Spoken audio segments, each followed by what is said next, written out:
But anyway, so it was one of those protected breeds, Yeah. basically. Not protected, but like, breeds that are Yeah. considered, dangerous somehow. I mean, I don't know. I'm not a dog owner, so whatever. But Was it a poodle? no, it wasn't a poodle. If it was a poodle, I'd be very happy, but then also quite shocked that it killed a cat. Right. I don't think poodles do that, but they are quite good No, for. I think it's more curiosity that kills the cat, isn't it? Well, that could have been the reason this time round, but Yeah. they were trying to put this cat down, this dog down, but a better option Right. was to send it elsewhere. Right. Okay. So it was like almost like a troubled dog then. Maybe, but because my friend said, well, because we sent it back, because I sent it back 3 days after it happened, maybe he thought it was just like a little holiday they was having, Right. in its little dog head. But I mean, I really don't know about animals. I think animals, they're being personified by people, but it's just a bit wrong. But I mean, dogs really are kind of they've been so domesticated. They almost kind of need to be with people. They've got like a semi-human mentality. Oh, we've got some new faces joining in. Maybe, but can animals have mentality? Do animals have a mentality? Well, that could be a good one to start with. I don't know. Right, we've got a lot of silent partners at the moment. Obviously, we are going live on Facebook. People, hello, welcome.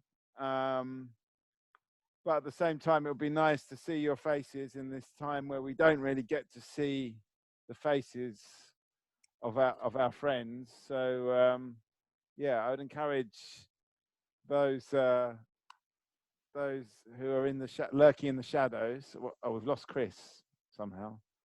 To actually appear, start the video. Let's see. Oh, I saw something for a second. Hello. Hello. Hey. I'm loving the headgear. Thank you. Is it like the kind of the dye? You do the colors by soaking, by soaking the fabric in in pigment. Yeah, batik. Yeah, batik. Yeah. Is it one of them? I love your background. Look at you in the forest. Yeah, I just thought, social distancing is just not working out for me. I need to be. I love it. There needs to be a reason for the distancing. Yeah. They're not distancing. They're of a different mentality. All right. Yeah, well, at the moment we're talking about, do animals have a mentality? Do animals have a mentality? Wow. Yeah, I've been impressed how the animals have really gotten on taking back over the planet so quickly. They've just really, swooped in. So you can see that they will thrive in our absence.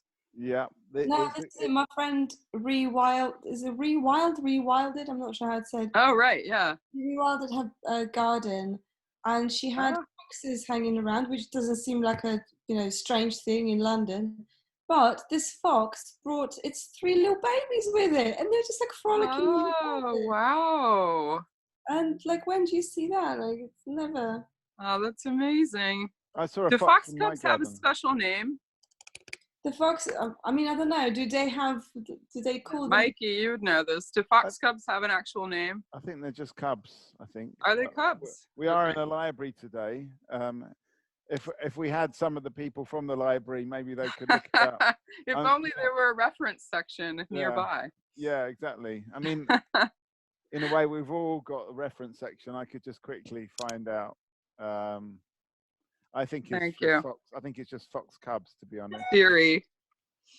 Yeah. One of the annoying things about English language is that you've got different. Apparently, kits. Male foxes can be called kits.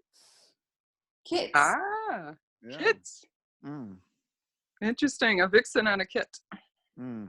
Right, gaggle of geese and all that kind of, was it army of something, frogs? Yeah, there's a lot, aren't there? Yeah.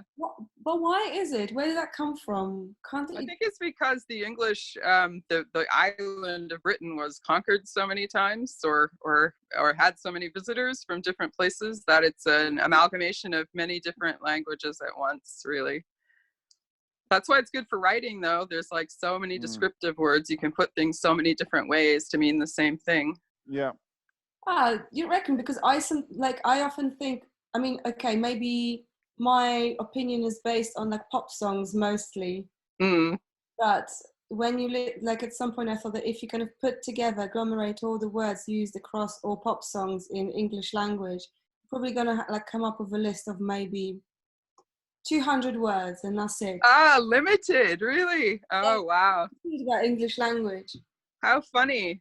Well, I mean, along those lines, like as many different words that we've absorbed in English, like the most commonly used words are a short list, and they're all Anglo-Saxon. Yeah. So yeah, so like the very basic words all come from the same set.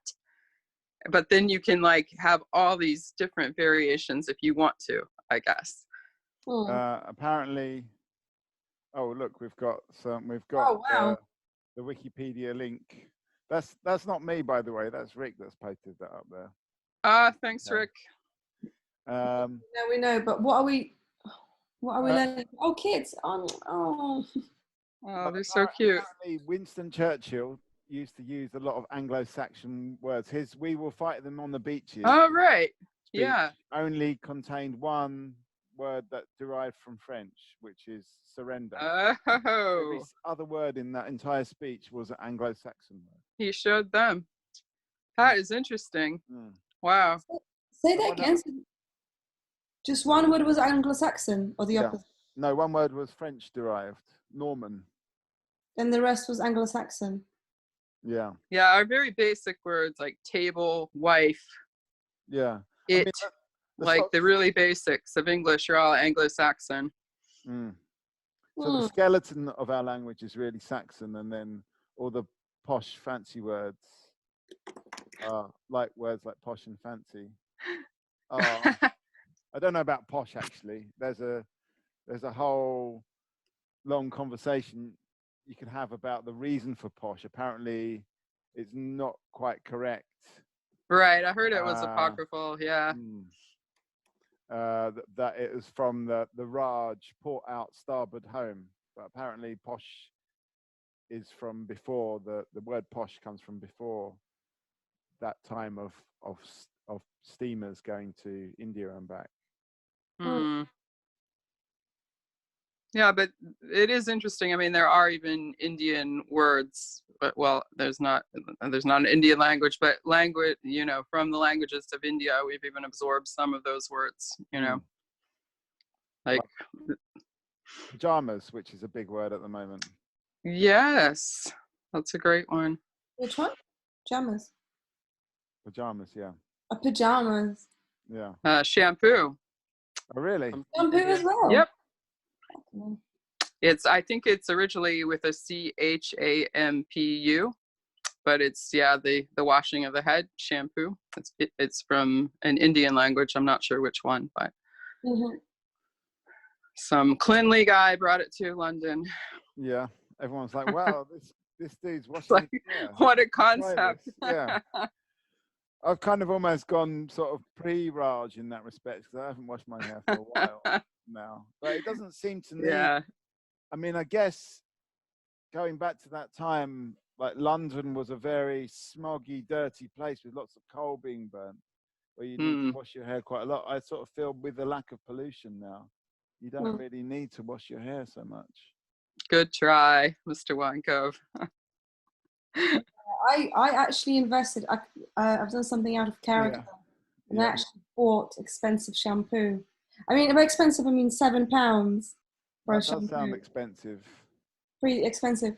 That's getting up there. But it's a banana shampoo and a conditioner. Oh wow! I'm loving it. Yeah. Just it doesn't matter. There's like nobody to look at my hair, or I don't. I probably shouldn't have to wash my hair very often anyway. But I know that I can smell banana on it, and I'm happy. It looks good. Thanks. I mean, this is one of the things I think we're missing though, is the smells on these online conversations. Yeah, for sure. Because you can't really, the way of communicating smell is not really there yet. Maybe it will happen. I think it could happen, you know. No, let's just hope we go back to live experiences. Is anybody watching Normal People at the moment? Unfortunately, no, I don't have television. Have you been watching it? What is Oh, it? I don't have television either, but it's on iPlayer. I watched 2 episodes, but I've just been in a conversation earlier where everybody was like banging on about it. It's about young. I read the novel, but I was interested. Yeah, I was interested to see the adaptation. But yeah, I don't have a subscription, so I don't watch iPlayer either. But I'd love to see it. Let very honest of you. Let me just put a shout out to we've got a couple of people that have not got their videos on, Hortense and Eleonora. Come and show your face. It's not like a big crowd at the moment, so it'd be nice. Also, we're talking about shampoo. I don't know if you're listening. Has your shampoo regime changed? Any hair tips here? I'm considering shaving my head because I have got some clippers that I inherited. What? Wash as well. With a sort of filter on it, just to sort of. Can we vote on that? Yeah, we can do a vote. Just for your own edification, because obviously you'll do what you want in the end, but. Okay, and this goes out to Eleonora Hortense as well. Who thinks I should have a go? I mean, it's going to grow back, hopefully, touch wood. Yeah. Famous last words. I'm talking about like a number 8. Said everyone who ever shaved their eyebrows off. Okay, go ahead. So there's actually a voting function, I think, in Zoom that we could use. There. All right. Yeah, let's see. Vote. Is it on chat? Okay. I don't know actually how to do it, so no, maybe we can't do it. You just have to. No, you can do the ways. What's that? You can go click participants and then you thumbs up. Should Mikey shave his head? So green for yes, red for no. Vote now. Okay, vote now. I've voted. Oh, hang on. Where is this? Go to participants. Okay. Gotcha. Thanks. Is it OBS died? No. Yeah. All right. What is the tally? Working. Yeah, it's working. Yeah, cool. So. Mine. So at the moment, it's a no. No, Mikey, you have good hair. Don't be ungrateful. What if it never grows back? That's my problem. Yeah. What if it never grows back? Well, I mean, I'm just gonna have to deal with that. Okay, here's Eleonora in the woods as well. Oh yeah, I got inspired. Oh my days. We're kind of starting off fairly low level here, and the conversation is, should I shave my hair? Oh, okay, like this kind of. Yeah, because I inherited Alexi's clippers, but I've not used them yet. But should I just shave with no barbers being open? Should I just shave? Oh my God! It's going to even be an amateur head shave. Oh yeah, God! Amateur, it has to be. All right. It has to be. Double no. No, a double no. At the moment, it's 2-1 no. Yes, that's fine. So You think yes? Yeah, why not? Oh no. Okay, so it's 2-2 at the moment. We need to find, in a way. Anita, what do you think? Do you think Mikey should shave his head? She doesn't care. A lot of thought. Yeah, not bothered. That's an abstention. That's an abstention. But she says she doesn't know. What's that? She doesn't know. Doesn't matter. Okay, so it's like 2-2 at the moment. Whatever. So it's still on Hortense. If you're there, can you tell us what you think? Should I shave my hair? This Talkaoke is explicitly not about the host, but we seem to have gone on to a subject. Seems to be breaking all the rules today. But Hortense, please tell us. You're going to tip the scales either way. Hortense, what's your thought on this? Should I shave my head? You can always grow back. Yeah. So is that a yes? You're not sure? I can't say yes or no. It's not really a...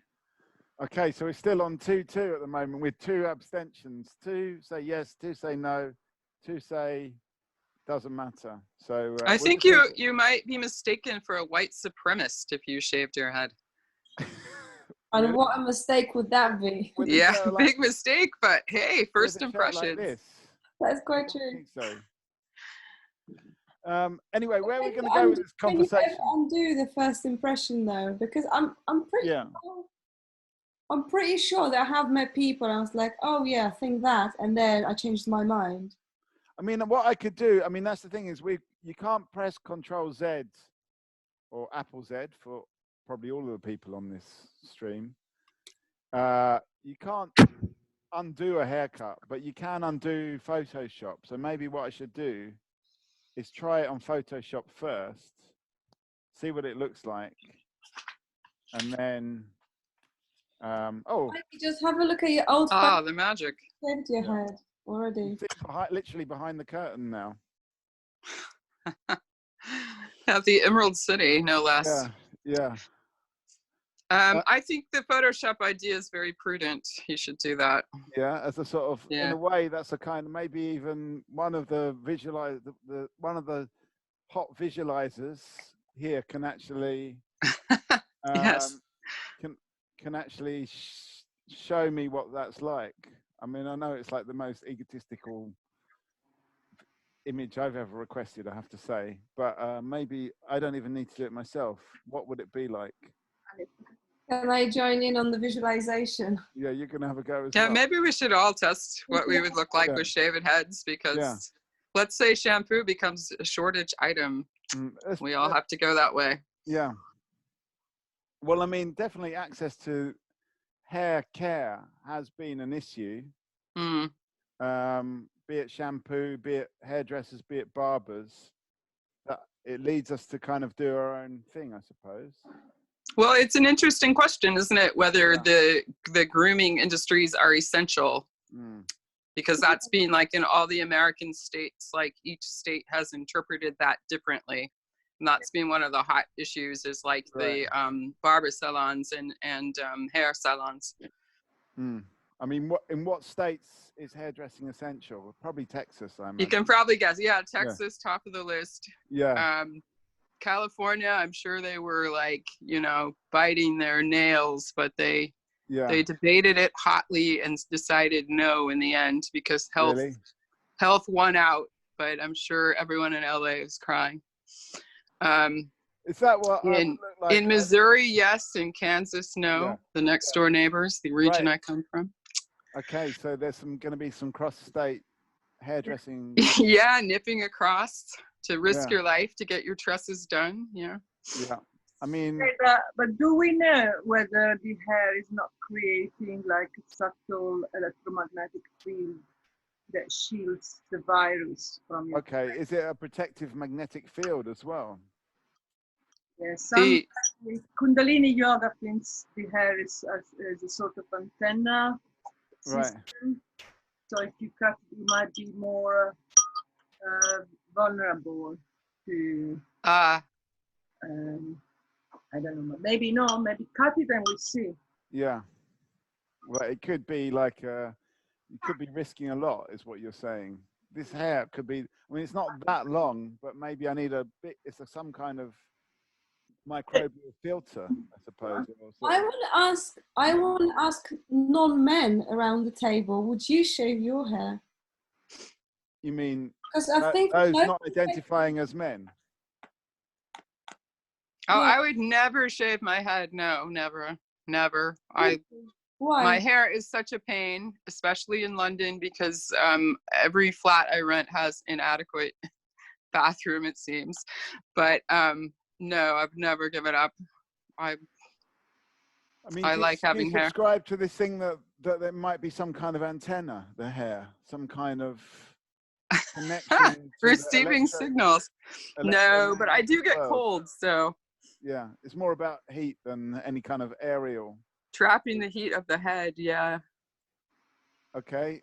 And I mean, there's an element of vanity for sure. If there's one thing that I'm vain about, it would have to be like I would never let go of my hair. I would wear a sack, you know, if I had to, but I would not let go of my hair. Right. Mm. Hortense, how do you feel about hair? Is it an aerial? Is it an antenna? I think it's really hard to get a new haircut because there's a chance you know you want to get a new haircut, and sometimes it symbolizes something.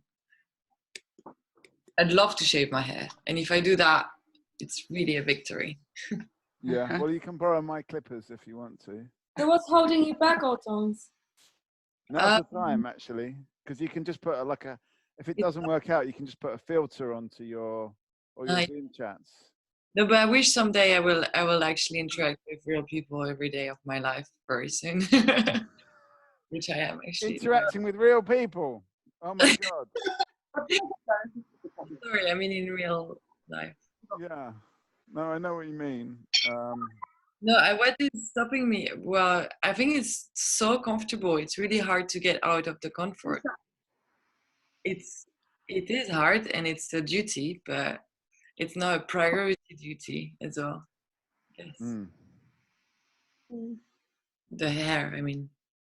Also, I'm really scared of like what people like now, especially in France, people are really scared of the passerbys, like the people they're looking in the street. They're like, I can see the eyes and like how they're scared. And in England, a little bit less because there's lots of crazy people everywhere.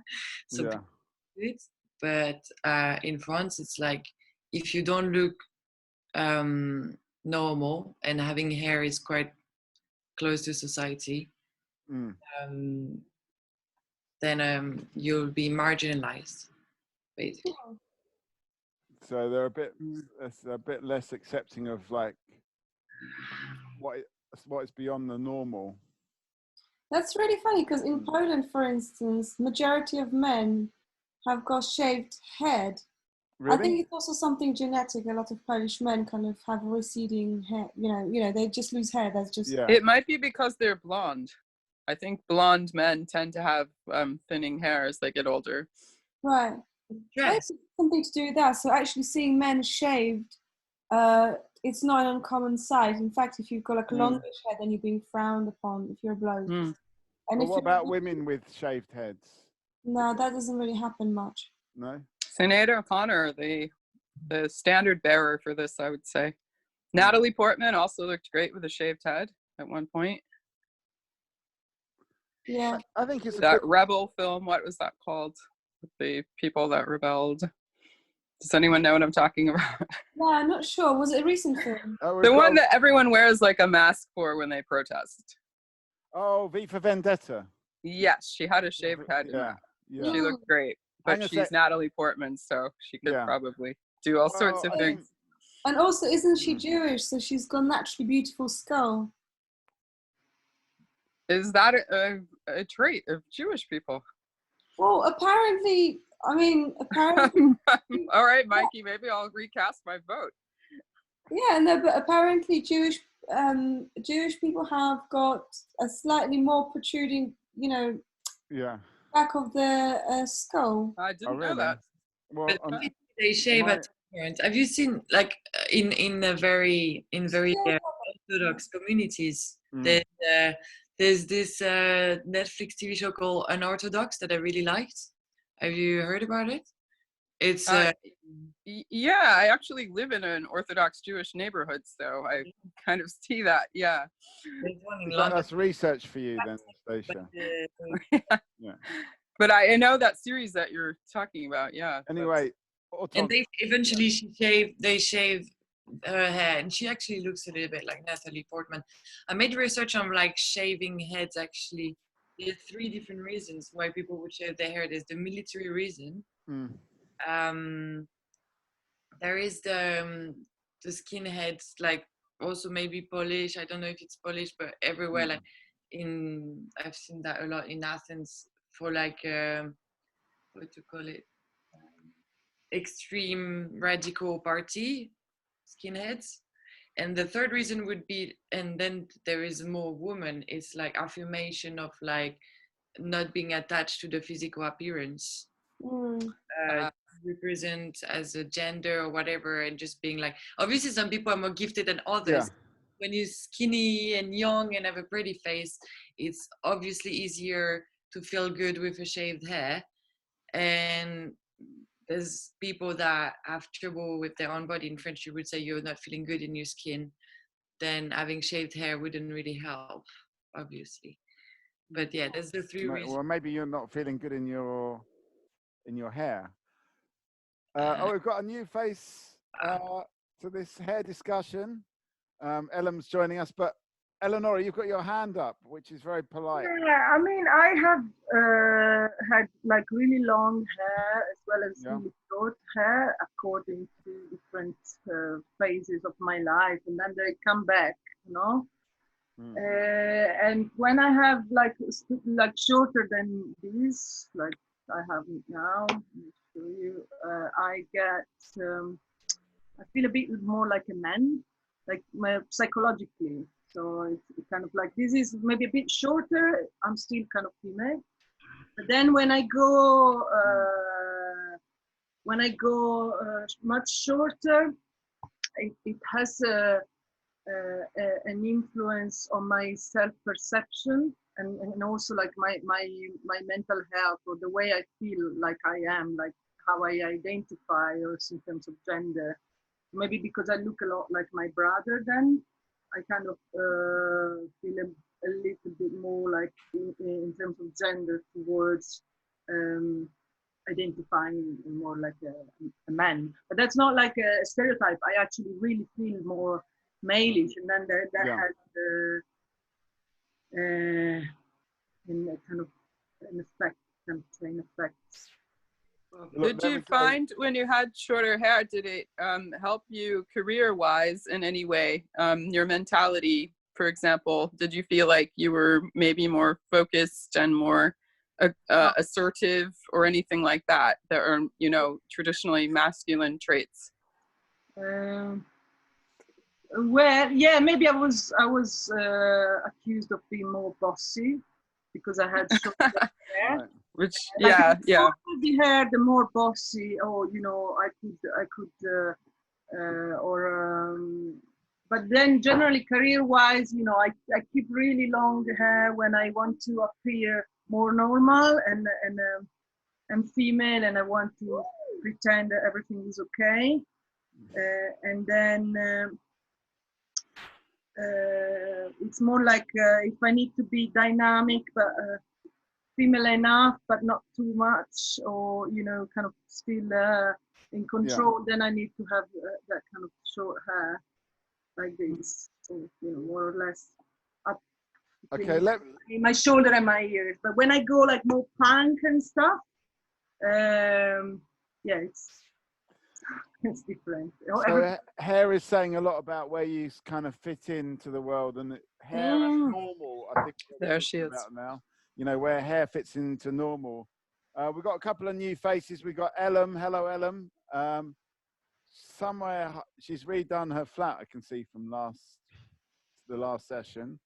But I've also got, we've lost Daniel. Maybe, I don't know. Maybe. Here. Oh no, you're there. You're there. Okay. I just don't have a webcam. Okay, hey Daniel. So at the moment we're talking about hair, because it started off actually with me deciding whether to shave my hair or not. At the moment it's like 2 said yes, 2 said no, and 2 abstained. So it's on a knife edge, so to speak, the scissor edge.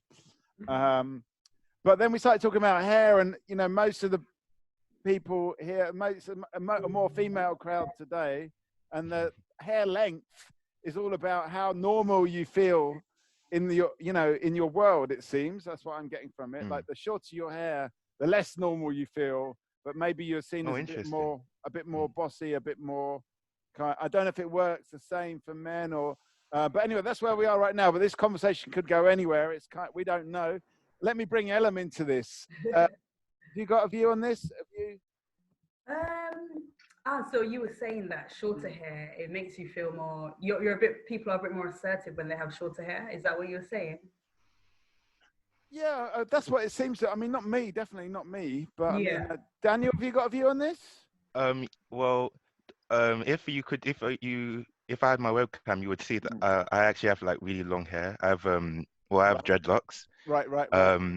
And well, that actually came about because when I was growing up, I wasn't allowed to grow my hair long. Like my mom wouldn't let that happen. Right. So I had to cut it like every year. At the end of every year, Right. like start of the new year, we got like change, gotta cut your hair. So as I grew up, when I got to uni, I felt I wanted to keep my hair growing, and it kind of became like a power. So as I kept, the longer my hair was, the more power and like I felt I kept, kind of like I don't know, like whether you can, there are always these stories about heroes that like grow their hair Yeah. long, and then so that's kind of how it resonated with me. But on the outside world, you always get people who you assume certain traits and then apply certain traits to you because of your long hair. So especially if having dreadlocks, there's always all these certain connotations that people have for you, and just assume that you're a certain type of person because you have dreadlocks. Yeah. So I think regardless of whether you have short hair or long hair, I think the outside world will assume certain things about you, and it's up to you. Well, you don't have to prove anything to anyone, but I think if you're just true to yourself, like I would ask, like why do you want to cut your hair? Is there a particular reason? For me, it's just about tidiness, but I'm being a bit persuaded. I do think, a lot of people have said that the hair is some kind of antenna that actually somehow taps you in to some electromagnetic world or some kind of world. Each strand allows you to get tap into another dimension. So the more strands of hair you have, like the higher. No, I'm joking. No, that's not. You went with it. But I mean, no, people honestly say this, that the hair is a kind of antenna into something. We don't know everything about the world, and maybe it is. Maybe we are picking something up from our hair. Ellen. I actually wanted to cut my hair off a couple of weeks ago. I was like, you know what? I think I just want to cut it off. Really, I just think just felt like, why not just have a little change? I've had hair all my life. Just shave it all off. If I don't like it, I can always just wear a hat or tie it up. I just felt like it would be kind of freeing. I feel like when you have hair, it's just you have to maintain the hair on your head some way, whether you're washing it every day, getting it cut, dyeing it. You've got to maintain it somehow. And I just thought, if you cut it off, you don't really need to. It exists. It just exists, and then you just cut it. So I thought maybe I would just do that.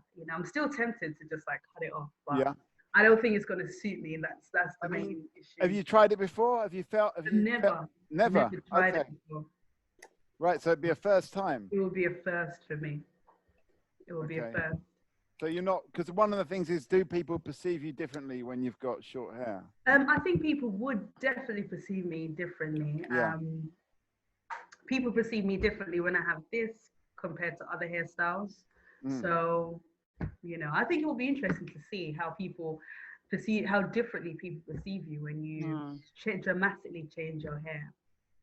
It's interesting because styles of clothing have gotten more and more androgynous over the years. And so when people are children, before they've, their bodies have developed in different directions, the hair is still one of the only things that you can denote, oh, that's a little girl versus that's a little boy. And I kind of think that does influence a lot of people for the rest of their lives. I mean, I know it did me because I'm very tall, athletic build. And when I was a child, much like Daniel's mother, we had to keep our hair short because it was a matter of she didn't have time to style our hair. She had 4 children and just didn't want to fool around with it. So I had to have really short hair, and people would always mistake me for a little boy. which at the time I found like really, you know, mortifying. So then for the rest, the moment I was like free from my household, I decided to grow my hair. And what is so mortifying about getting whatever? I think it was just a matter of my identity. I think it felt just dismissive. I mean, I wouldn't mind so much now at all. I think it would be kind of good to have some, you know, balance for sure. But as a little kid, and especially, you know, it was a different time and place for sure. Midwest of America, it's like very gender divided to this day. So it was not something that would be seen as even neutral, to be mistaken for the other, you know, what you're not, what your identity is not. It was kind of seen as like, you know, I thought there was something wrong with me, that people were assuming that I was something else. Margot. I just want to say, yeah, it resonates what you're saying about, you know, and particularly as a child, you kind of, you know, your identity is just such a, you know, it's still forming and it's such a strong thing. I think when I was a teenager, if someone said like, oh, you look like a boy, that was like one of the worst insults. I mean, now, of course, everybody thinks of it differently, but something that Daniel said about, you know, hair being the power if you grow it out, and I think particularly for a man growing the hair out, and for a woman to shave the hair off, this is like definitely a statement which can be very empowering if you kind of reach that point that you're consciously transgressing what, you know, the common perception about what men and women look like. Then I think that can be really powerful, and then you kind of have to own it. But then the question is, do you then want to live your life as a constant, you know, salt in the eye of the society? Do you want to have a battle like every time you step it's a lot of effort is basically the point there. Eleanor's got a hand up. I'm just going to hold that for a second because we've got Akbal. Great background you've got there, Akbal. Where did you get that from? It's a real one. It looks like a clinic, some kind of clinic. Yeah, whatever. I'm really in the forest. Yeah, and the moment we're talking about one of your favourite subjects, we're talking about hair. Oh, right. Is hair an aerial? Should I get my hair shaved off? Is a woman shaving her hair some kind of statement, some kind of almost kind of empowering thing, or does it, you know, sit in the eye of society, says Margot. That's where we are right now. But I'm going to bring you in a minute, Akbal, but let me just come to Eleanor because she's got her hand up. No, it's actually a bit of a deviation from the topic. Well, that's excellent, yeah. Okay, because I don't know how many people live in Hackney here, but I was wondering whether anyone else heard the helicopter. There was a helicopter flying really close to the houses last night at 2 a.m. I woke up. I was like feeling this for a long time, and then I started to wake up, and I was like, I'm never gonna watch that cartoon again. And then and then I looked outside, and there were two big police vans. Right. Women running with the supermarket trolley. Oh, really? and it was and the helicopter. And then I went to the balcony to check if I was really awake. And actually, like, one police van left, the other one stayed for a bit, and I was like, okay, I don't really want to be seen too much. So everyone was checking from the flat, but you know, you never know. Like, suddenly it's me, it's about me, you know, and they want to come in and they want to talk to me. So instead of everyone coming out on their balconies to thank the NHS workers, this was more kind of 2 a.m. They were waking us up. There was this bloody helicopter flying on top of the heads of the people, and everyone, like, it was, you know, no one wanted to ask the others what they thought it was, or like expose themselves too much, because, you know, it seemed like the police didn't know exactly what they were doing. And then, you know, if you go out and suddenly they're like, oh yeah, we are here for you. You know, it's like, why? Like, I don't know. It sounds a bit like so everybody was like, I'm not really here. I'm just spying from the window. It was a very strange moment. And then I fell asleep again. But, you know, it was, and I randomly text some WhatsApp group wondering what was happening, and I don't know yet. So I'm like, so no one got back to you on that one? No, but I think maybe they are starting to increase. I don't know why. You know, in some places they have used helicopters, not in England, to check the people that were they're going too far with their dogs. Okay. Well, I mean, wheeling a Did you shopping hear trolley anything about at that? 2 o'clock. Well, first of all, I think there's a call out. Does anyone else live in Hackney? I live in Hackney, but I only got woken up by the bin men at 6 o'clock this morning. No helicopter. Okay. I often get woken up by helicopters, though. It happens to me. It's quite a regular occurrence. Where do we want to go with this? Do we want to talk about? I was going to say, merge these two subjects together? No, just helicopters. I was just wondering whether anyone had the helicopters. Well, we get quite a lot of helicopters where I live, but they're usually military ones that are flying to and from, Right. especially recently, the big old Chinooks and things like that. Has there been more military action going on? Well, there's a lot of military helicopters flying around. Right, okay. But I think partly that's because we've got the engineers in Chatham, and they were doing quite a lot of work at the Nightingale. Okay, the temporary hospital. Yeah, so I think they would transport by helicopter. Yeah. But is it true that the Nightingale is shutting down because they didn't really? It didn't come off.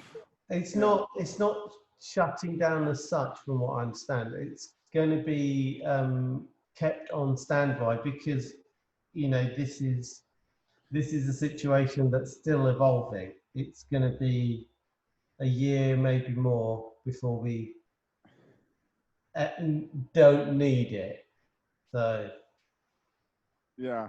And if this goes anything like the Spanish flu, then we will need it.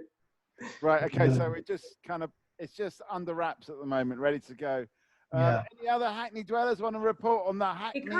It kind of feels like there are helicopters flying around every day. Actually, Yeah. There's always some kind of helicopter in the sky buzzing around. Yeah. Who knows what they're doing? Maybe the streets are emptier now, so it's easy to just put a helicopter up there and they're spraying back down. Make it easier. But Daniel, anything on the helicopters? I don't live in East London. I live in Okay. North London, so I haven't seen any helicopters to report. So you're not getting disturbed by helicopters in your part of London? If there are, then I'm not being disturbed by them. No.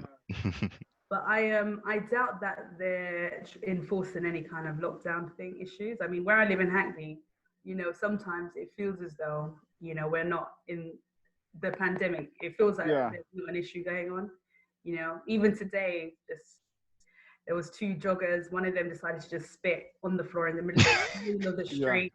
You know, you look out at the canal and you see people just jogging in a small towpath. So it often feels like not really much. There's no issues, you know. But do you see like a lot more people wearing face masks? And I'd say a lot less. It's not where I live in Hackney. There's not many people wearing face. Yeah, face masks are okay. out now. They were in like 2 or 3 weeks ago. Now they're definitely. I wear a face mask. I'm not going to stop, but many people choose not to. That's fine. Even sometimes I'll be walking down the street, and even if both of us are wearing a face mask, we'll like there's this tension as we get closer to each other, and we just have to like keep move away from.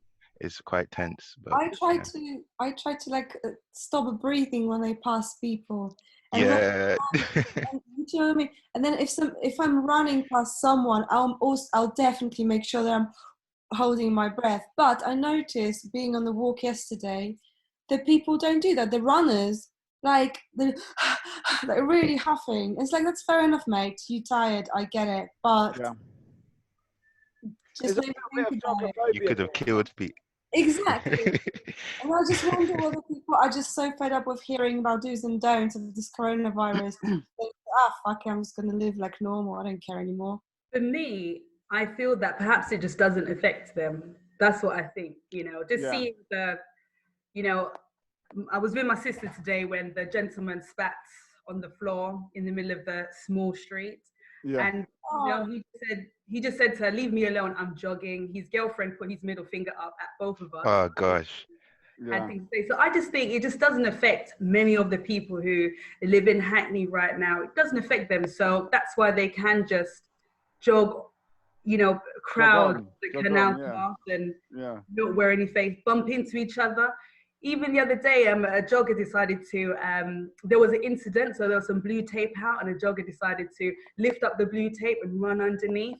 The police officer told her that she can't do that, and she gave him attitude. So I just think it just doesn't affect many of the people around here, so they don't really care that much. I mean, do you think, I mean, this is go in a way, there's not that many people, it seems, from Hackney, but seeing as Eleonora brought up Hackney, I do feel there's this kind of exceptionalism to Hackney, that people feel like the rules don't apply to them.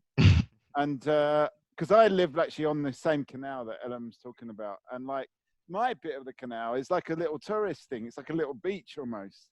But what I thought about it is that because people are there smoking weed normally of a sunny evening, which is technically illegal, I sort of feel like the fact that they are breaking the law normally anyway means that this extra law. No, I don't think so. Isn't really part of it either. I'm not sure about that one. I think it's just, I think in this pandemic, it really brings out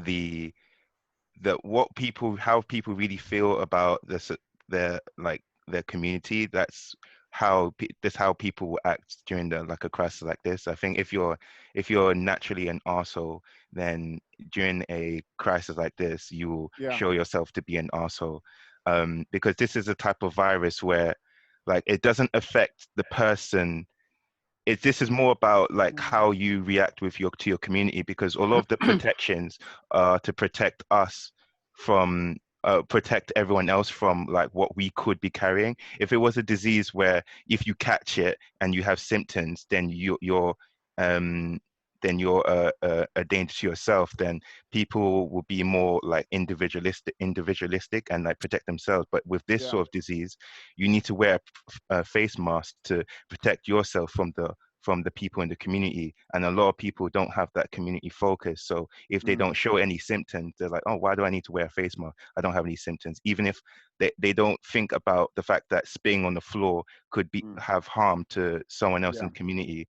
So they just do what they want because they don't really care about the community.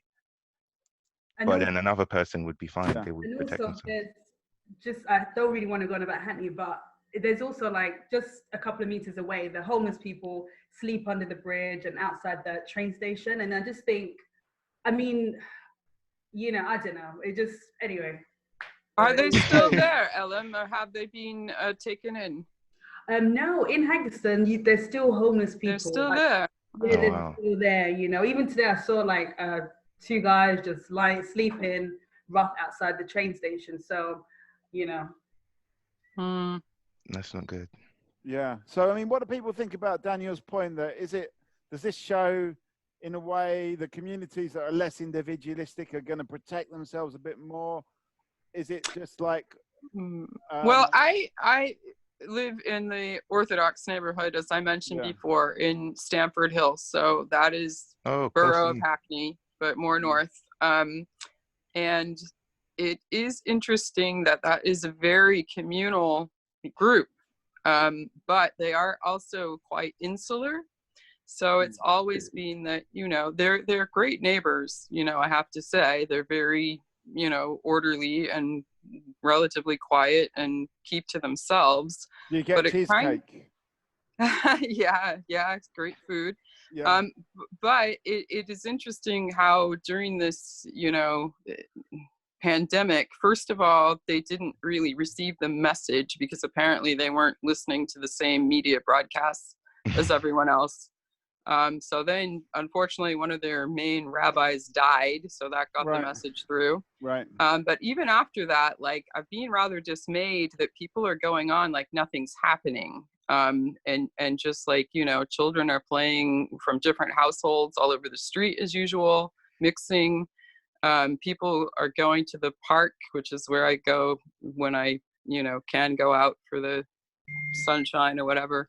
But it's kind of like they've decided as a group to keep mixing, but they're not taking into account, as Daniel is saying, that there's like a larger responsibility that, you know, the more mixing that everyone is doing from different households, the more that they could be asymptomatically spreading. and then, you know, they go to the park at the same time as me or someone else from a different house, and it all goes wrong if you don't social distance. And there's just like a total disregard for the distancing.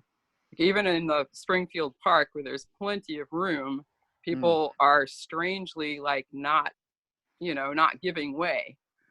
Are Like, people kind of sort of magnetic to each other? Because I've noticed this happen a lot in the parks, that they don't, there's not like a sort of even distribution.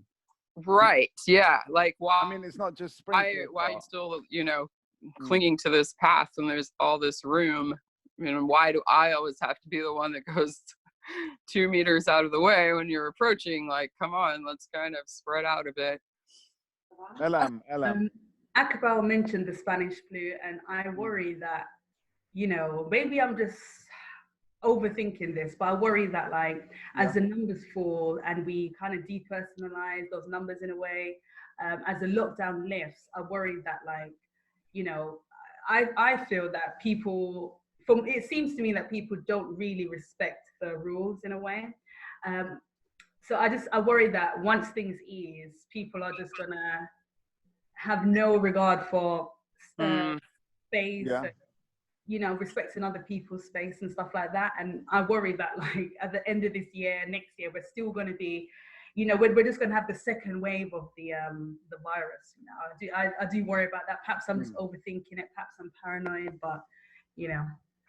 I don't really see how. Sorry, go ahead. No, it's fine. I was just going to say, I think Notting Hill Carnival is going to be the second wave. That's where it starts. Yeah. Oh, but that's cancelled. Is it? Cancelled. Okay. Really? I mean, could you do like a virtual carnival instead? How would that work? It's a kind of question out there. That's a good question. Akbal, you're going to say something.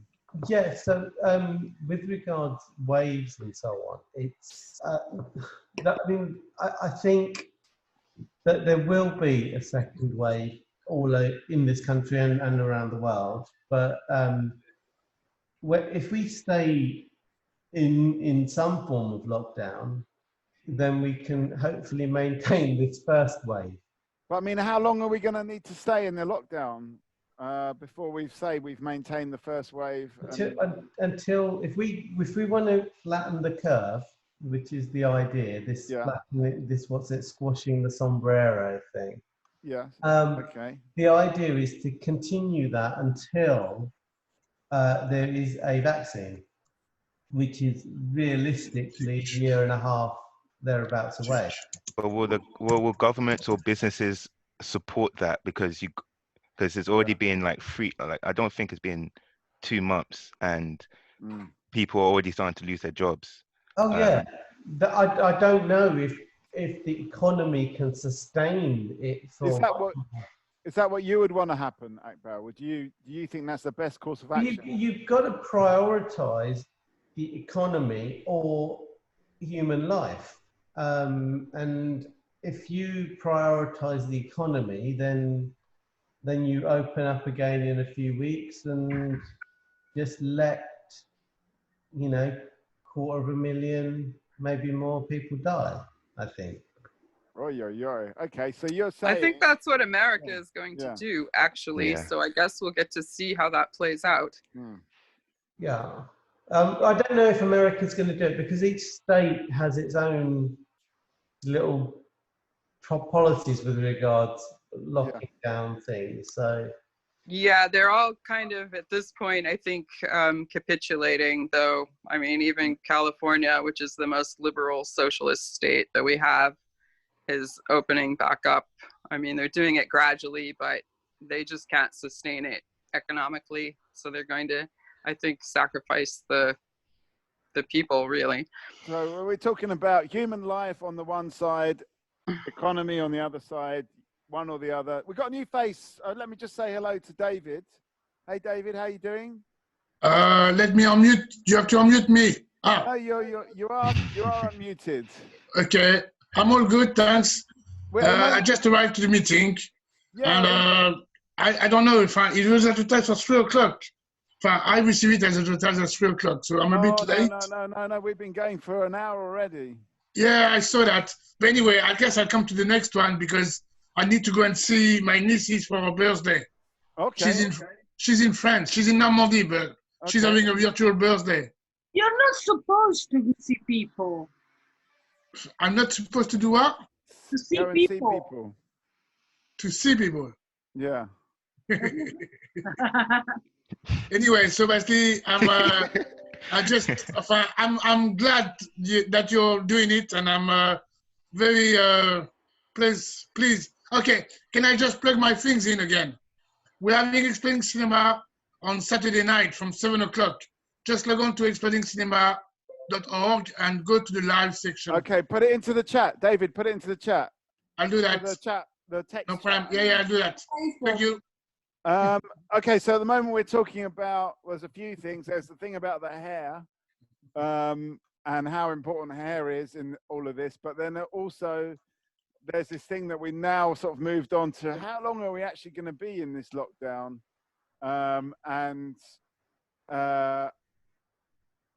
Is it, is it a question of either prioritizing human life or the economy? If we decide we're fed up with this, we need to go out, 250,000 people will die unnecessarily, says Akbel. So that's the choice, and basically, well, the number of deaths is going to be the same regardless. You have to understand that it's the overall number will likely be the same. I mean, the only mitigating factor is whether the NHS or whichever health service you have in the world, whether they can save some of those people that might otherwise have died. Right. Okay. Because you're going to have people who die of the virus, and then from the economy, like if the people don't work, they can't eat, they can't survive, and then people are going to lose their lives from that as well. I mean, even in the situation we have at the moment, which is not that dire, people are taking their own lives as well, which is another right. factor. Has suicide gone up? Is that what you're saying? Yeah, it has. By a lot, or let me check. I don't know the exact numbers, but I know that it's gone up. Okay, I mean, it's a bit of a tough one, really. I don't know. I mean, I'm supposed to be neutral here as the host, but I do sort of feel that I'm not gonna like throw myself under a train, but you know, how long can we all last like this, locked up? Can we last that long? And is it gonna come to a point where we just need to sort of start taking risks with our society? Well, I'm working at the moment. Yeah. I'm not. I mean, I'm in private practice, so I can change things as I wish. So I'm literally only seeing about 4 people a day. Yeah. And only emergencies. But I kind of need that to be doing something. You know, in terms of the business surviving, to be honest, it's fine. I'll survive full. So it's more about your kind of mental health. More about my mental health, yeah, absolutely. You know, I'd go bonkers if I didn't do anything. Yeah, well, same, likewise. I mean, I'm here at the studio, but I mean, other people don't have that choice. Are we all going to go bonkers? Daniel, you were going to say something, because you're not on the screen. It's hard to sort of like see, you know, when you want to say something, but you were going to say something? If I was, I forgot. I'm sorry. Okay. All right. I'm not too worried. Ellen? I think it's important that the economy opens up again. You know, of course, we're all going to go back to work. I think my main concern is that, you know, people aren't going to aren't going to continue doing the social distancing. You know what I mean? Or just have the respect for people's personal space and stuff like that. That's just my worry, you know. I don't see how public transport is going to work in London. That is the thing, like, you know, and I need that to get practically everywhere that I need to go. So I just don't see how you can possibly have enough social distance and take public transport. But what about the mask thing? Like, I know many people say that it doesn't make a difference, but surely it must make some difference, because if it doesn't, you know, why do nurses wear them then? Why do like key workers nurses need to wear them does it make a difference? You know, maybe perhaps I just don't really understand fully the mask situation. The effectiveness of masks really is determined on how many people are wearing a mask. So like if like a bus full of people if everyone on the bus is wearing a mask, then most people will be protected because everyone's protecting each other. Right. But if like a few people aren't wearing a mask, then those few people who aren't wearing the mask are still can still pose a threat to everyone else because they're not protecting themselves. Yeah. They're not protecting everyone from themselves. So that's where that communal mentality needs to come in, where people need to think about others rather than themselves. I mean, do you think, Daniel, there should be like a sort of like, if you're not coming on the bus without a mask sort of rule? Well, at least I don't know if maybe, I think especially for the driver,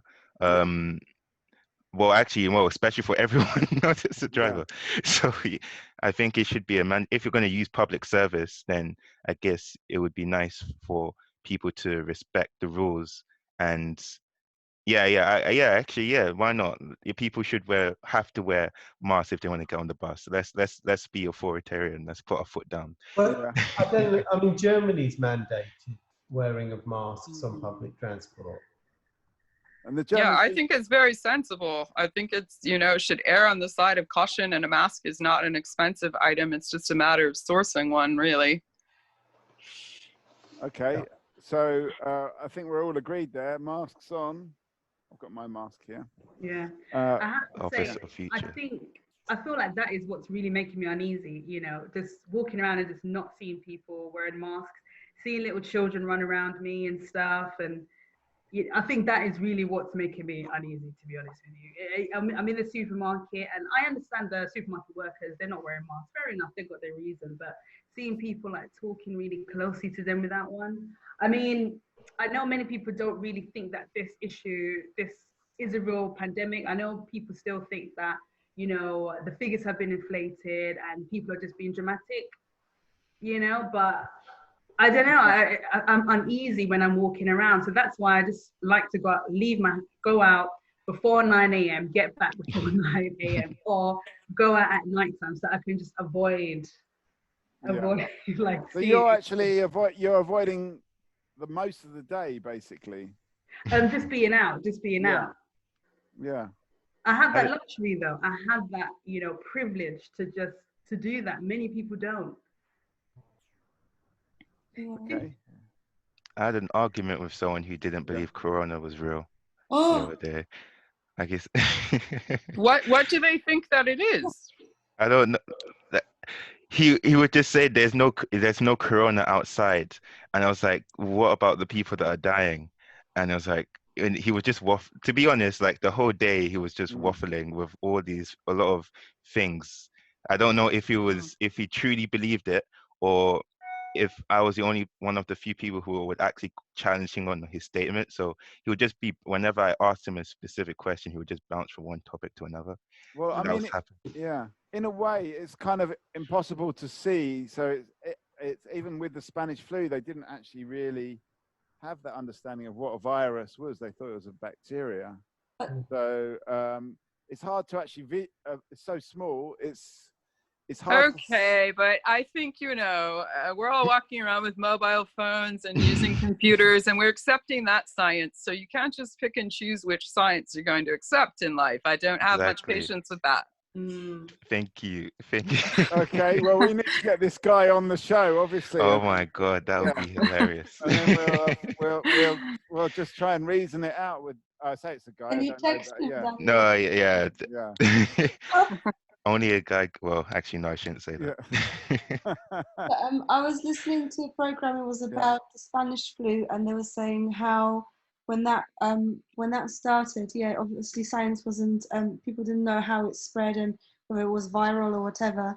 So in Britain, it was down to local governments to implement measures to protect the citizens.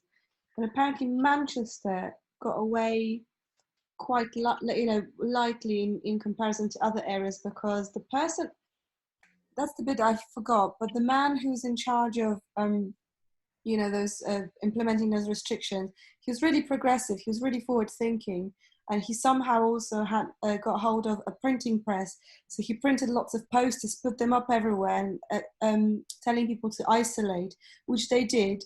But then, so everyone's like, "Oh yeah, great! You've done such a great job." But people were just so. Then it followed on with people not taking his words into consideration, really just breaking the rules which he had proven to be working.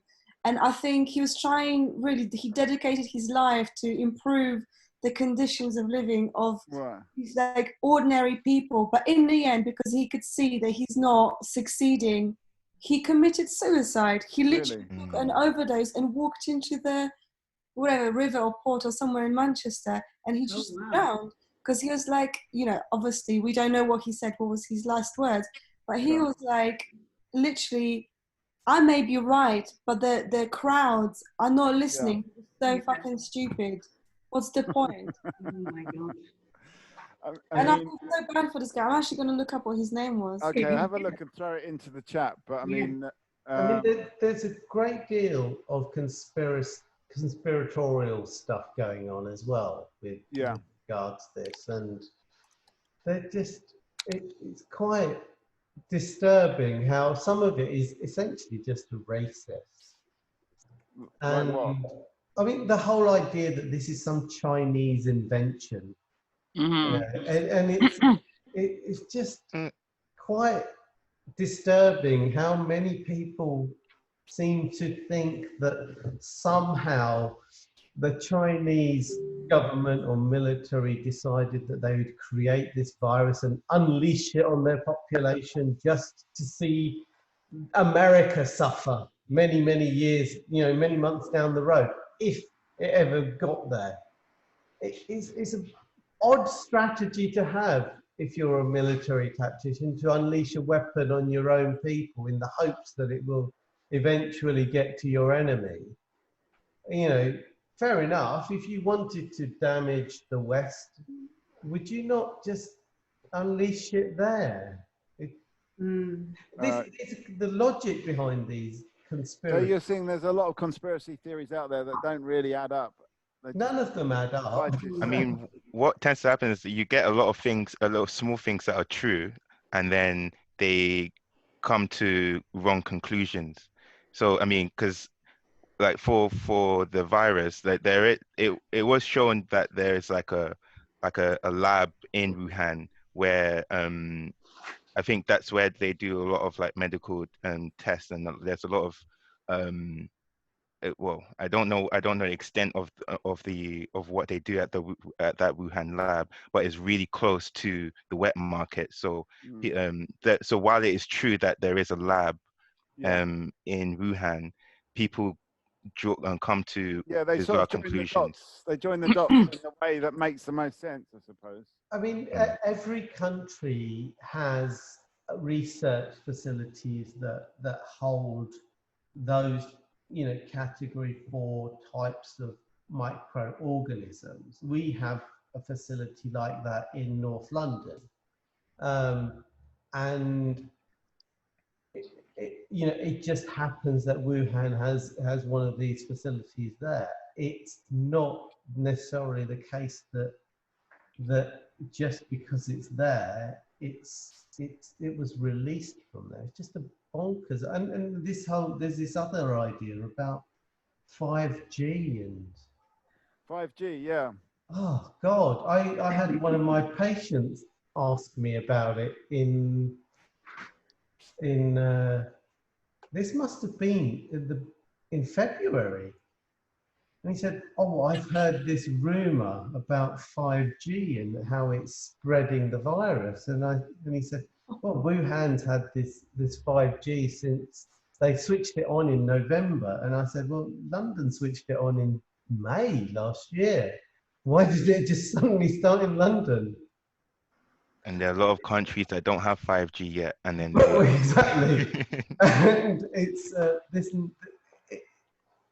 but people believe this. What is going on with 5G? What I understand what the complaint about 5G is, because all of these people have got mobile phones. What is the I think there was an unfortunate coincidence that in London, a lot of the streets, residential streets, were being drilled into and dug up right during the first week of lockdown, and it was for 5G technology.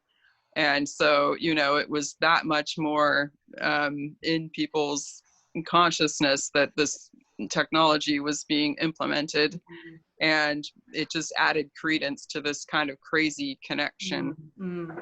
And I also think, you know, people want to find a reason why this pandemic is happening. So, you know, what's tangible?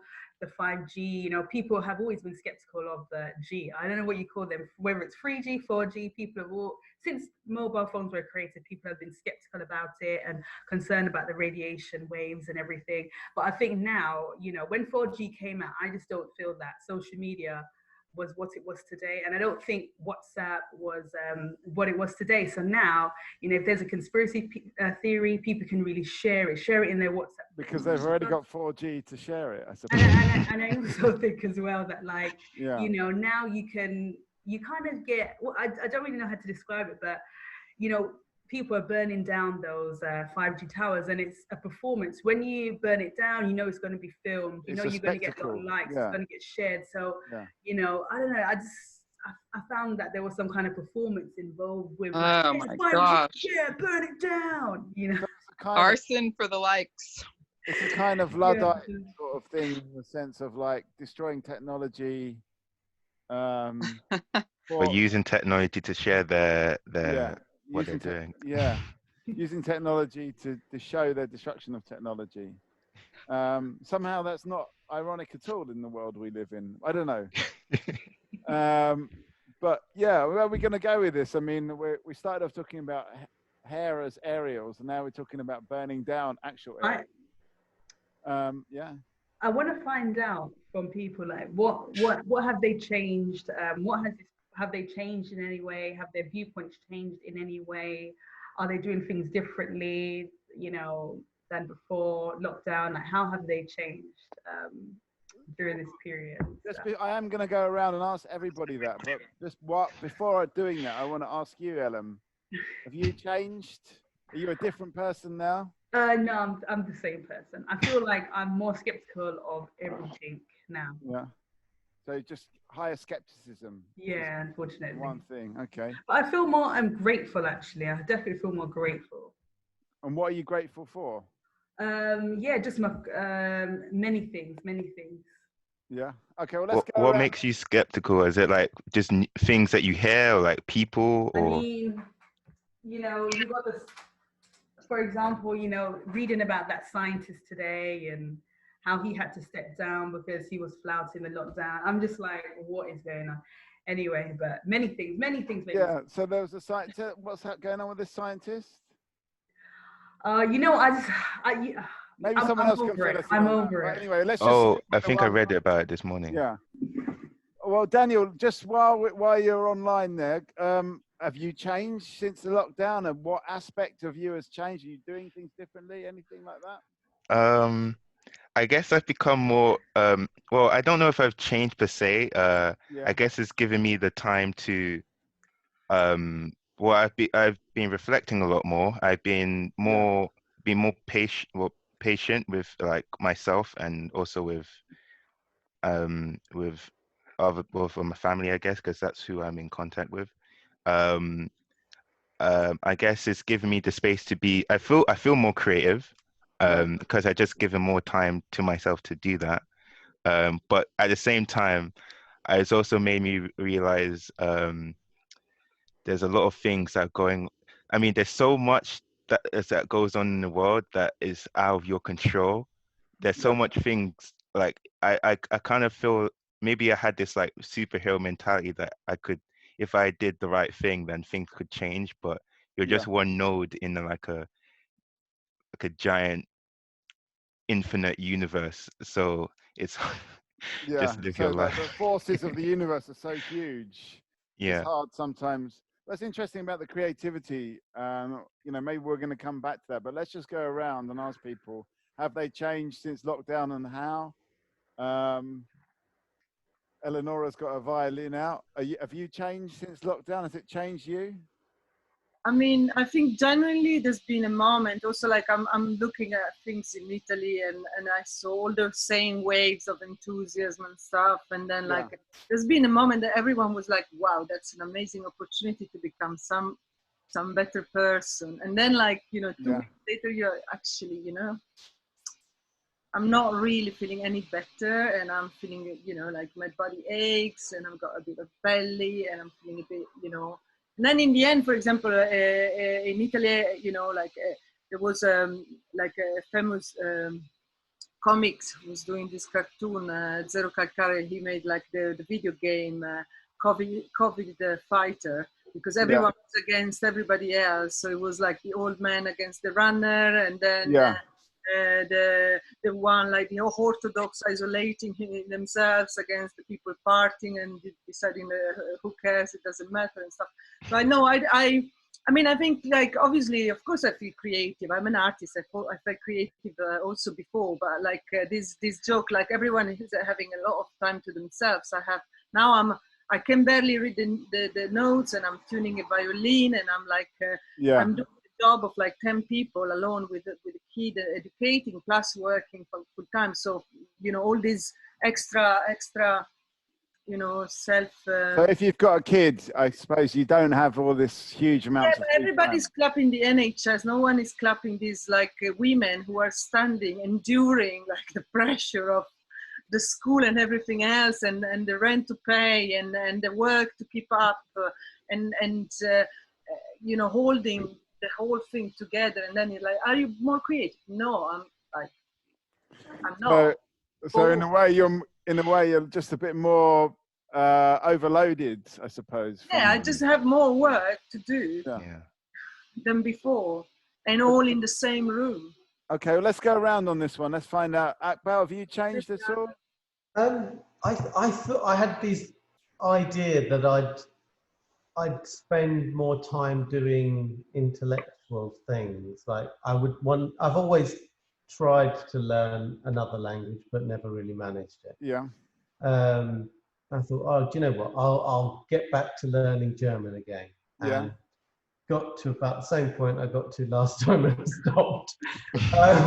Now, although one thing I have managed to do is sourdough. Right. Got my starter actually working for the first time in my life, and I'm baking bread, which is quite good. All right. Okay. Okay. Well, I'm just gonna. I don't want to end on a sour note, so we're just gonna move straight on to Stacia. Have you changed? Do you think on lockdown? Yeah. I have prioritized socializing more, actually. I'm a writer, and that's a very solitary activity. It, you know, depends upon spending a lot of time alone. And so I've always been quite guarded about my time and my space. And I do like to socialize, but I'm fundamentally quite an introverted person. But the pandemic caught me at a time that, you know, I live alone, which has always been my preference. And I've made a lot of sacrifices to do that. And always, you know, I have striven for that and was happy when I could afford to do that. And I'm child-free, also happy with that decision. Caught me at a time when I'm unpartnered, but I'm just too alone. It's very unhealthy. And it has underscored that. And it has made me realize, you know, more than ever that, like it or not, I'm part of a communal species. And going forward, I know that I'll make a lot more decisions that will ensure that I don't ever end up this alone again. Okay, so more together. Was that like a little? That was a raised hand there from Eleonora. But let me just come as well to you, Margot. Have you changed from lockdown? I don't think so. I feel like I always had a slightly different plan for how I live my life, and then I just got to a point where, you know, work and trying to balance money and everything else out just got you know, just became so present in my life that I didn't have time to even imagine what my life could look like, you know. So you were just kind of running on the treadmill and you didn't really... Yeah, and I just never thought I'm going to be that person. But it just kind of caught me off guard. And now I'm feeling like I can really, you know, look back on where I was, where I am now. And I find some kind of consolation in the fact that maybe this stupid competition and this kind of treadmill, you know, the rat race, yeah. You know, the hamster wheel. The hamster wheel race, you know, it's just going to be the same for everyone. We'll just realize that it's just fucking stupid. We don't need to be doing that, and we all have to in some way start from the beginning. So I'm quite hopeful about that, actually. And Hortense, have you changed since the lockdown, do you think? Yeah, I think I got more acceptant, like more accepting the bullshit, I guess. You're accepting the bullshit? Yeah, a little bit less fighting against and finding my ways to like survive out of it, I guess. Yeah, so it's more go with the flow and less confrontation of, you know, of bullshit ideas. You're just kind of moving with it, kind of thing. Yeah, I guess. Okay. Okay, so in a way we've changed a little bit. I think we're kind of pretty much the people we were before, and in a way we're kind of, if anything, we're probably more discovering who we are rather than changing who we are, I suppose, in this setting. I guess we're all are we a bit more relaxed? Is that fair to say that we're all a bit more relaxed now? Maybe we're relaxed now, but we won't be very soon, because like, I think people are still thinking that, you know, some people are still thinking that things are going to go normal. Apart from Eleonora, sorry, Eleonora's less relaxed because she's got the child after. Actually, that's a good point. I've been reading a lot about, you know, women academics in particular who are suffering as a result of the lockdown and isolating of the children. And whilst I think there's some male academics who are saying, oh my God, I've never been so prolific in my life, fucking loving it. And then there's so many female academics who are like trying to finish their PhDs or whatever they're working on. And then I just, you know, there's a big ratio, there's a big drop in how many papers they're submitting. And they're the shitty fathers. they're shitty fathers. They're just like using the isolation to like just abandon their kids and leave them to the wives. Yeah, shitty fathers are usually untroubled by being shitty fathers. That's the problem. It doesn't bother them. They get on with it. I don't know, but like I think this kind of parity, you know, pre-pandemic parity was like quite good, and I think people had control and they kind of felt like they've got it all worked out. Like we bring in this much income, we're going to divide up who's going to look after children on those days, so you can develop in your career and I can develop in my career, that's fine. And then suddenly this pandemic comes, and it's unfortunately back to the very basic stuff. Well, but child needs to be with its mother, that father can't do the same job apparently or something. I don't know, like what, I don't understand. I think women just feel more internal pressure to jump in if they see something going wrong in the household. I mean, that's what I see playing out in, you know, from the vantage point of a person that has no kids but is a pretty good observer of people. Just, you know, I feel like more fathers can ignore if there's a big mess in the kitchen and their children are in the corner fighting, whereas the mother like can't ignore that. Like it weighs upon her head until she does something about it. I don't know. I think that's more. I think that's really. I guess everything is down to the individual at the end of the day. But even though that you might see that more with males than females in generally. But I really think it's a individual's personality trait rather than a gender thing. Gender thing. Because I don't know if I'm just thinking about if that was happening in my household when I was young, like it wouldn't be a good reason that my dad is like responding, but like he would definitely respond to messes on the floor and us fighting. He wouldn't just leave that for my mom to sort it out. It's definitely a generalization, but I do think that it is enough of a true stereotype that it affects things. I will stand behind it. No, okay, fair enough. Yeah. Okay, I mean, it's not it's not cut and dried. It's not every man and not every woman. I'm sure there are some women that also leave their children with a big mess in the kitchen, fighting each other as well. I'm sure somewhere you can find them.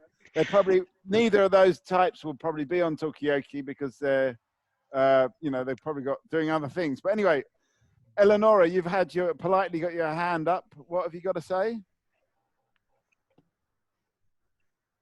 Eleanor, let me unmute. Yeah. Yeah, okay. It was about inequalities. I think actually it's not just gender, but mainly. Whoa. I'm hearing echo. Yeah, we're all Adam has a clone. Too. Yeah. You have a twin, Adam. Okay, maybe it's you, Ellen. Hang on. Let me just mute the second Ellen. Yeah. Maybe like some kind of like the extreme, a situation that is an extreme shows inequalities more. So for example, women and men don't have the same, in the academia as well, they don't have the same wage. No one is talking about that, not too much. But then of course, or like who takes care of the kids in the house, or who, but also not only gender, class. What kids have a tablet, what kids have a tablet and a computer, what kids have a tablet, a computer and a garden, what kids have a tablet, a computer and a living in nanny, who can take care of the kids while the mother is working from home or relaxing and finding, her spiritual development during the pandemic.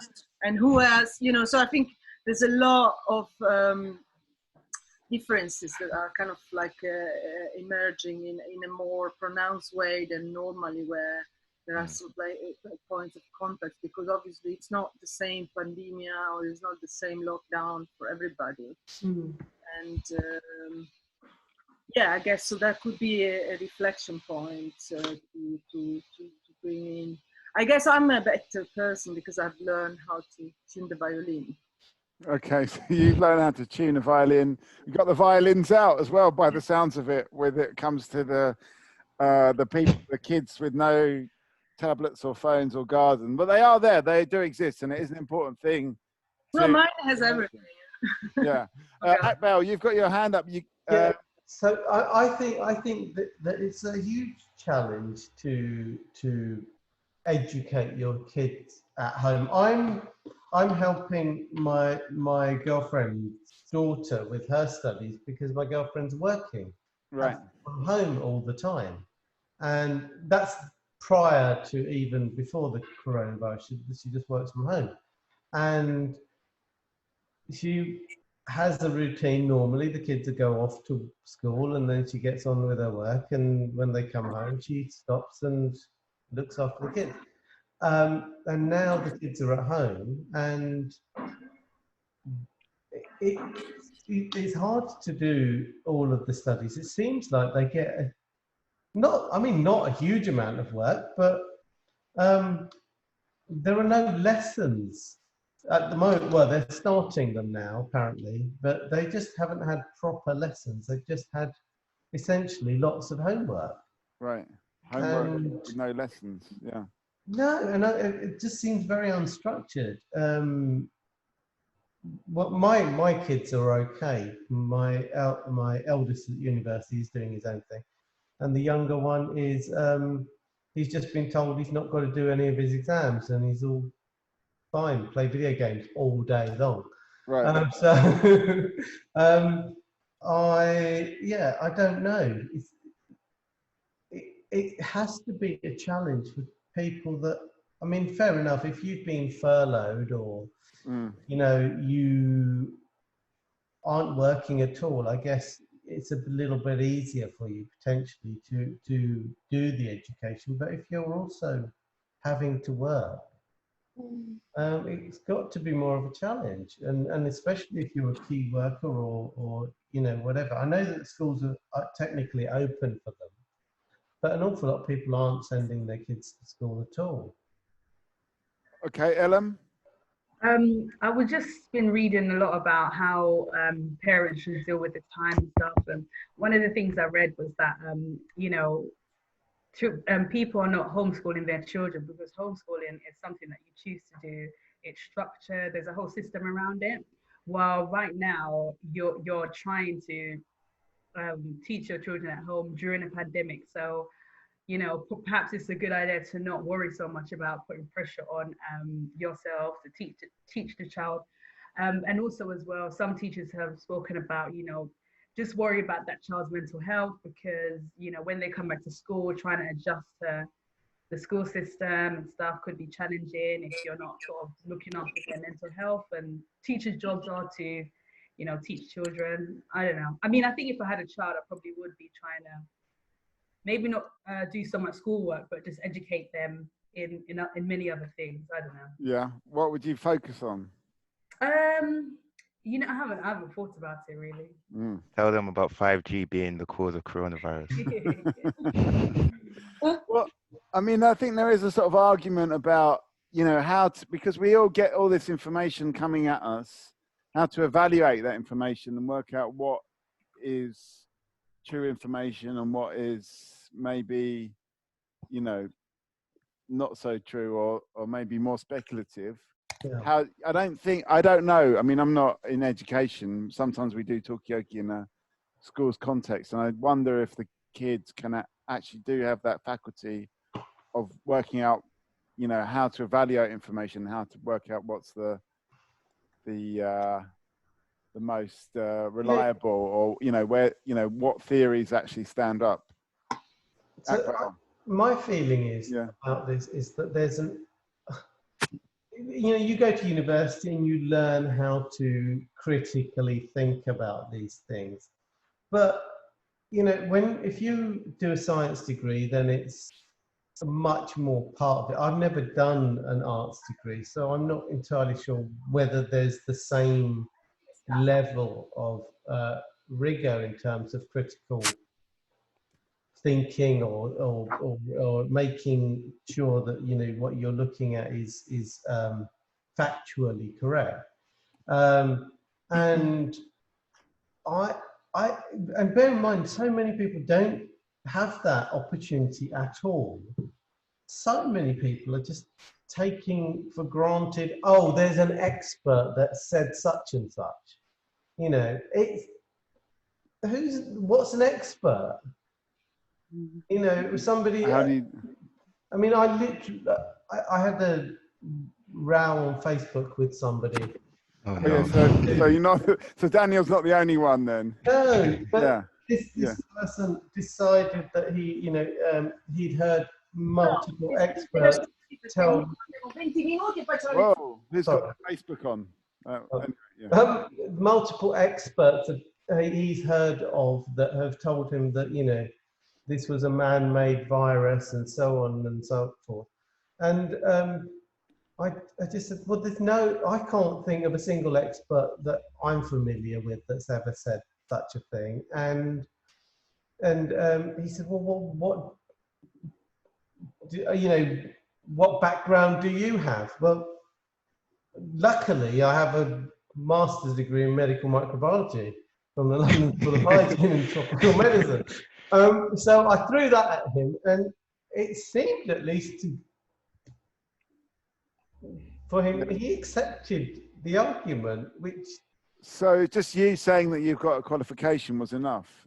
Seemed to be. Yeah. But the fact is that you can learn about this virus. There are online courses. In fact, the London School of Hygiene and Tropical Medicine do a podcast.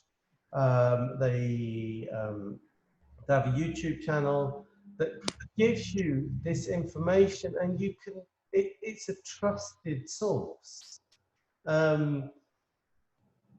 David Icke is not a trusted source. He's a bonkers individual and always has been, but has this following. And I don't know. People follow David Icke. What is it about David Icke that's more appealing? I think that he's entertaining. I mean, I followed him for a bit. Right. Yeah. And I quite like the idea that there's these lizard people and, you know. And yeah. Hillary Clinton is a reptilian, though. Sorry? Hillary Clinton is a reptilian, though. You can't deny that. And so I don't know her personally, but I would definitely say I don't agree with her in many, many ways, but I'm not sure exactly what her lineage is. But this idea, this whole reptilian idea, I mean, it's fun. It is fun. There's no doubt it's fun. And you can, you know, somebody you don't like or don't agree with, yeah, you can call them a reptilian. It's fine. But when it then strays into areas where there are people's lives potentially at risk, it becomes a little bit more than just a bit of fun. Right. One conspiracy theory that I do subscribe to is that I think governments that want to control people will undermine education. And I see that going on in America. Definitely, you cannot get a decent state education. If your parents will pay for you to get educated privately, you will learn critical thinking. Otherwise, no. And I think there is an agenda to keep people from learning those skills. And I see that encroaching here. I hope it does not happen. I used to teach A-levels here, and there was a unit, A-level English and English Lit, and there was a unit on critical thinking. And that was so important. And it was always shocking to me how these kids who were very, very bright, but they were just, you know, because they were young, they had not learned critical thinking, and you forget that it's a skill that you learned. You think it's common sense. It's not. What is critical thinking? Because I may not have learned it. What is it? It's a matter of weighing up different information from different sources and deciding which of these sources can I trust. Because especially today, you can cite information to prove anything, but it's a matter of what is this source and is this legitimate, and then applying your critical thinking skills. And a matter of, you know, how much precedent does this have? You know, has this been empirically proven? What is, you know, what newspaper source is this? And you'll also see, like, any totalitarian regime starts to completely decimate the academic community for this very reason. They don't want there to be people that have critical thinking skills. It's very dangerous. Let me just go to Akbal. I was like, he's gone. Oh, we've lost him. I wanted to get a final thought from Akbal. Hang on, let me. I'm just gonna. But this. Go on. Yeah. I was just gonna say this is kind of going back to the subject before. When I forgot her name was talking. She's gone now. Eleonora. Yeah, she would just mentioning different things about, like, you know, women's rights, and I think you were too, Marco. But I was reading recently about the women's liberation conference that took place in the 1970s, and like some of the demands that they were asking for then 50 years ago. And one of them was like equal pay, equal education, job opportunities. I think out of the seven demands, I'd probably say we're just meeting 2 right now. So maybe what were the demands? Well, equal pay, equal education and job opportunities, free contraception and abortion on demand, free 24-hour nurseries, legal and financial independence for all women, the right to a self-defined sexuality, and end to discrimination against lesbians, freedom for all women from intimidation by the threat or use of violence or sexual coercion, regardless of marital status, and an end to the laws, assumptions, and institutions which perpetuate male dominance and aggression to women. So I'd probably say maybe 2 of those are. What 2 would you say have been met? I think 6 and 7. Yeah, the last 2. Yeah. Yeah. Okay, so some progress in 50 years, but not really many boxes ticked. Yeah, so I just, yeah. Eleanor's gone now, but I thought perhaps. Well, maybe we can forward it to, if you put it in the chat, we'll forward that to her to say that that's a comment. I feel like it is that final thoughts kind of time, just because, you know, the natural arc of the conversation seems to have gone in that way. I mean, let me just quickly sum up, and maybe, Rick, we can go through some of the visuals as well, if pos. But yeah, and, you know, we started off talking about hair and the, you know, should I get, I don't know, the jury's still out on that one. We never asked Akbal. He could have swung it either way. Or Ellen. We did ask Eleanor, didn't we? Yeah. Then we started talking about this idea of identity, and then, you know, and that was quite powerful. And a lot of what we've been talking about today has been about, you know, this power of identity against the power of other kind of intervening powers. Let's say there's been quite a lot today about who do we trust, and, you know, this idea of how we make our way through this life, kind of like understanding what's real and what's not real. And this question about that Adam's brought up right at the death. I mean, there's, you know, it's like 50 years ago.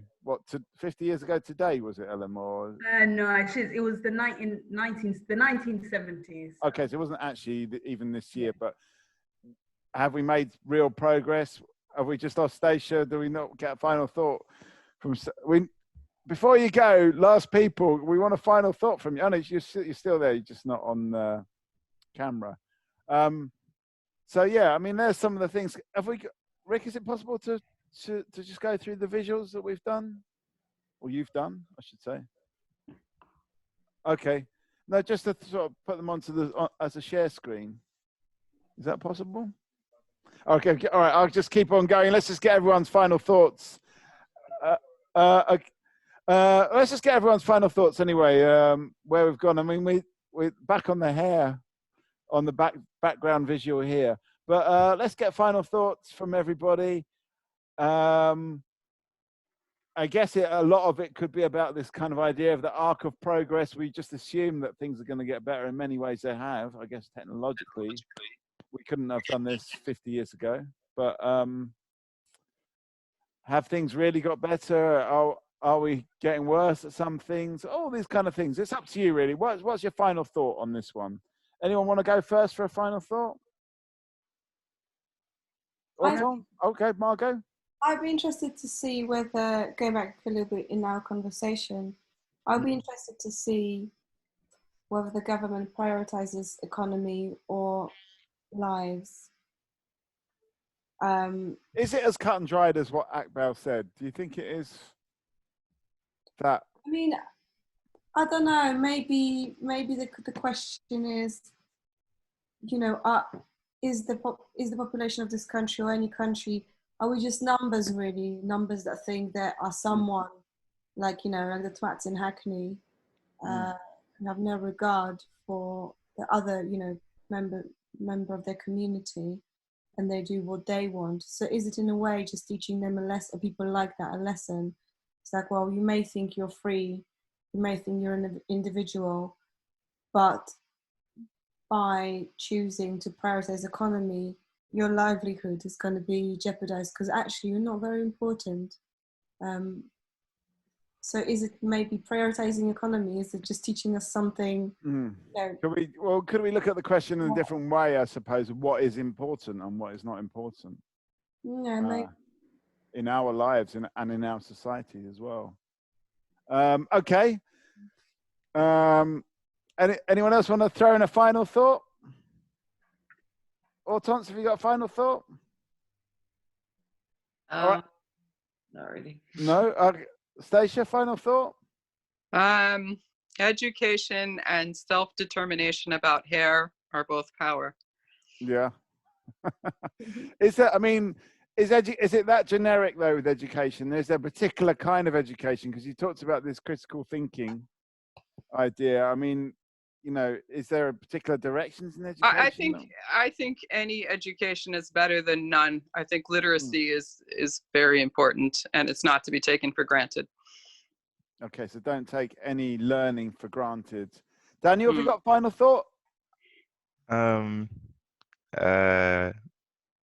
Yeah, I mean, I agree with what has been said. I think, yeah, critical thinking is very important in order to navigate the world. Um, I think I do think conspiracies are real, though um, the conspiratorial mindset of conspiracy theorists to think that anything that happens was a genius plan is what makes things sound ridiculous. Um, I think I do agree with the idea that governments who want to stay in control use education or the lack of education to control their Yeah. populace, and it's up to people to like fight for their right to get the education that they need. But this coronavirus will, if anything, is exposing the things that a society is lacking, and we won't go back to where things were. Things will never go back to where things were. So after this, it will be interesting to see where things go from here. Okay, a lot of thoughts there. There's Yeah, something coming sorry. in from Akbal. He was saying critical thinking is really needs to be pushed forward a lot more, and he said he had to go and wipe all of his services because he's got a patient coming in, so that's why he had to rush off. Elam, final thought? Yeah, I mean, not really. Another great discussion. I really enjoyed it. Thank you. All right. But what about all these things about the demands of women and female equality? Are we getting there? On the point that Daniel said, I wonder if things will change, you know? I'm not sure if things will change that much. I think many things will just go back to the same thing. Yeah. I know, maybe I'm just being a bit skeptical. Back to business as usual. Yeah. I just can't really see it changing that much. Yeah. All right. Okay. Any other final thoughts? Will it change? Will it be business as usual? Will it be the same old? I think it's going to be business as usual, except that it's going to be a lot of really annoyed hipsters going around and kicking off about things not being their way. Right. Okay. So more annoyance, but apart from that. Uprising. Yeah, I think I'm going to dissent, and I think that in times of complete catastrophe is often where there is the most progress afterwards. It takes like complete annihilation. I mean, like after World War II is a great example. A lot of good things came out of it because people just had to create new constructs, and that's when the progressive, mindset and socialist mindset can actually gain a foothold sometimes. I hope for that. Okay, so some light at the end of the tunnel, clouds with silver linings, etc., etc. Okay. What's your final thought, Mikey? Well, for me, as a bit like Akbal, that's gone back to doing his whatever he does with his patients. For me, my day job before this started was to make conversation and get out on the street and talk to people. So it's really lovely to see such a lovely bunch of people and hear what they got to say and hear the points. I mean, I do think a lot of these chats that we've been having online have got, in the way there's this optimism trying to fight its way out, but also there's this kind of, I don't know. I feel that people have, do spend a bit more time thinking, so it's a bit more thoughtful. But that can also lead to a little bit of a bit of a reality invasion as well, into the normal kind of unrealistic optimism of the Talkaoke chats. So I mean, it's good to have, and it's a different tone. I don't even know what I'm talking about here, but it's just nice to hear what people have got to say. Really, I'm more. I think on Stacey's side, I think we can't go, and Daniel, I think you said it as well, we can't go back to the normal we had before. And I think the economy will be broken, there will be suffering, but there'll also be chance to do things differently. So there we are. Anyone? Any final thoughts? No? Okay. Let's say thanks as well to Rick for visualizing this as we've gone along. Thank you, Rick. Thank you, Rick. Great Thank you, job. Rick. And we'll see you again soon. We're back in a couple of weeks' time. I don't think we've got any gigs next week, have we? Next week, well, on the 28th, we do. 28th Yeah, we do. May, we're doing Aberfeldy Live. Aberfeldy Live, absolutely. So we'll see you soon. Stay on the Facebook page. Those people on Facebook, do comment if any of this has struck a chord with you. Let us know, and come on to the Zoom as well. Also, don't forget to follow the Instagram page. Instagram as well, yes. And Twitter as well. Get that in there. Like, subscribe. That bell. Nice one. Hit like, hit subscribe. We want to know. We want to get to know you, I should say. We do want to know you too. All right. See you later, everybody. Bye. Thank you. Bye. Bye, everyone. Nice talking. Take care.